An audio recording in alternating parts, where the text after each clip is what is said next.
Ticolo. That brother. Un tu where me no want dinner. Undime. That when me no want. No caro doctor they were calling me out. The appointment to run. But if I'm leaving this town, I'm fucking going along with you. A visa with everything. First thing tomorrow morning, you are going to do your visa. Everything you are going with your international passport and everything is being cleared. And worry me, I hear back. More guy, more back body. I am fucking going along with you. Then back from Europe, you don't do well. Then they worry, you are going to call me. You do a way. Let me to be my brother. I have an appointment to cash, but just call me. I'm going to pick it. Mata watana. No caro do hama mega. Eriori Maria Weboga. Yeah, brother, anytime you are calling me, you have to keep calling. See, man, who wants to know why I go? Why go? Oraka, why? Oraka. I worry me, I'm putting me a cash now, but as soon as you call me, I'm going to pick your call. Where worry you? Mata. What's not back here? Again, but I'm going. Ciao. Baba yo. Ciao. You are able. Ije. Ahwe. Bisa la ya ahwe. Isa lo ba we so. Ya hamu ki Osaki o ya we. E me va ha gbado ahwe. If you do mo do agbelu do yari guy mo. Ya me ga ewe be mi na. Mi ewe bo. Ciao. Okay now. Shinary Blacks, aka Everything Blacks. Music box. What da me o me? If you do not go me, what do go se mo pa? Ni te ne pe me ma o. Ori ke ma pa. Ona ya ta me rove. Me ke ya o ve ne ko me je ke yori ye je.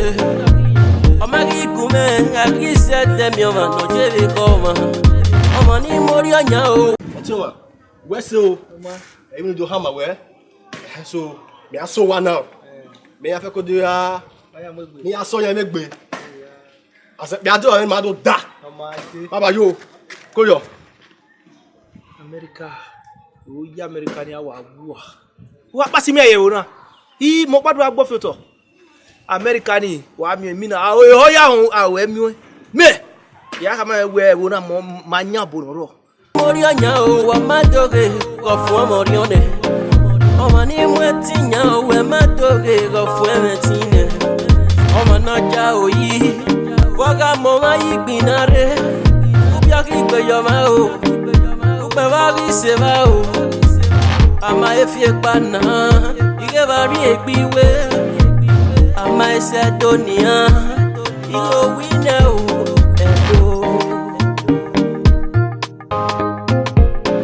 Eke no Yavano, Nakomo Ayo, Eke no Yavano, Nakomo Ayo, Emi no woman, no, Nakoya Kyoma.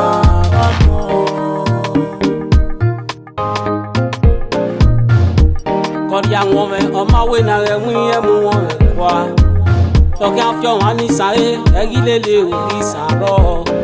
If we go, was a bottom, in a man, no market. I'm a requiroma. I'll be your man. I'm going to say, Okegi Wako. I was a night woman. I went to a area single. I go marry Jere.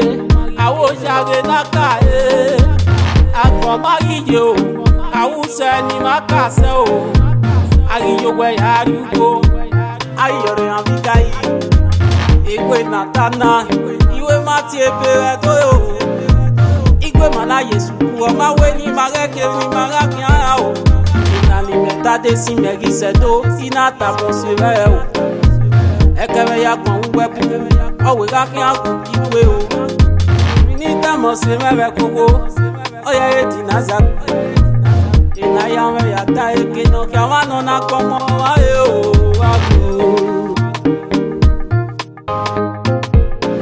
eke no kya wano na komo aye o eke no kya wano na komo aye o emi no woman no na koya kyomo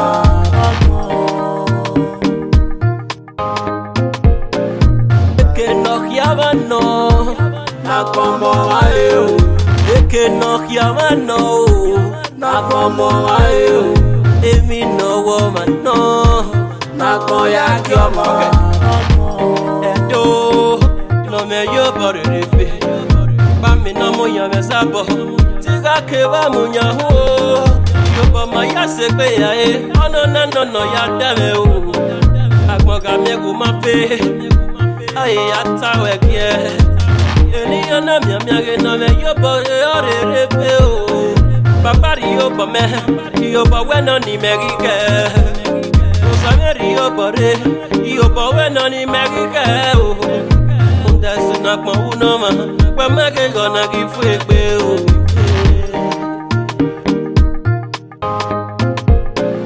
Eke no yama no.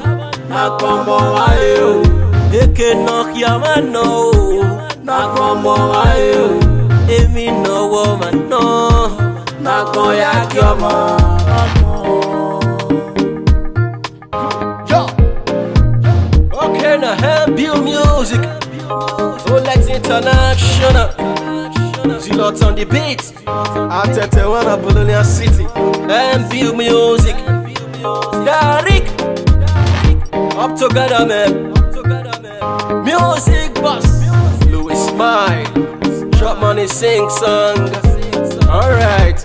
He boss aside you, man. Okay now.